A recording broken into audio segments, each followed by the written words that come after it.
What happens to a child that's been abandoned by all who are charged with protecting him and left to fend for himself in the wild?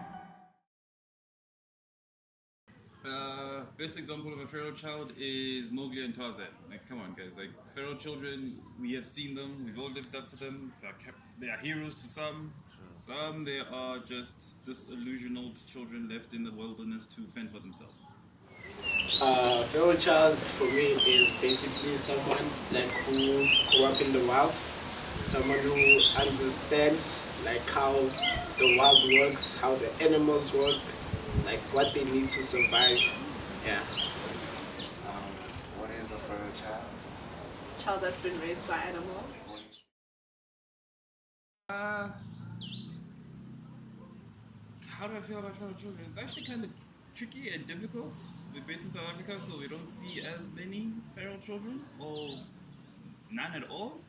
But in terms of having kids just learn, live off the land, and it's kind of different because you expect child's okay, no, mother's there, everything's there, but these kids, everything's just there for them. They're just surviving. They're just taking their animalistic instincts and just saying, I'm hungry, sure.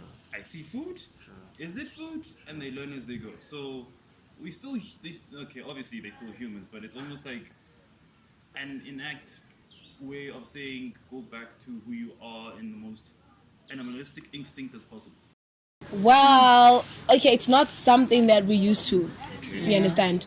So at first you'd feel like that kid is obviously not the same capacity as us in terms of how they view things about life, in terms of how they do things. So I think with a child like that, they would be more of like a survivor. Yeah. You understand? And the type of things that you would find like so scary and unrealistic to them, it's just like, it's part of life. Yeah. You understand? So I feel like they're living the other side of life that we're not really introduced to. I feel like they're pretty cool because like they don't need the survival instincts we have like as normal human beings. You know, like they can survive off anything, and their survival instincts are far advanced than ours. A lot. Like, where were the parents? What happened? How is it these animals did not eat this child?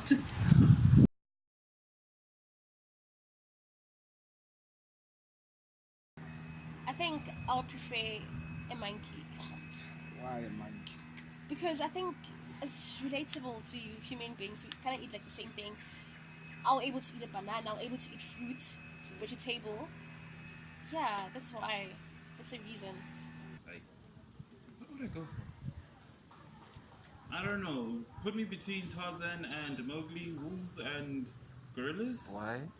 Almost because of their intelligence and certain instincts that I would obviously somewhat pick up from that. Sure. And hopefully the wolves will not eat me. I think it's cool, for animals to raise human beings, because as human beings, we're also able to raise animals. And I think also depending on the kind of animal that's raising that person. Because I feel like some other animals are very dangerous to raise human beings, like, I think like snakes, how can a snake raise a person? Because we don't eat the same food, we don't live the same lifestyle, so I'm not sure how I feel about that, but I think it depends on the kind of animal that is raising that person, yeah. I mean, like, look, being raised by parents, there's nothing that beats that, honestly. But if push came to shove and I was raised by animals, I feel like tigers, because I think they adapt to most areas, your surroundings. They're not very fussy. I mean, like, can't exactly take a giraffe to Russia. I mean, like, the poor thing is going to freeze to death. Definitely go for a jaguar. A jaguar? Why? Yeah, because It's fast.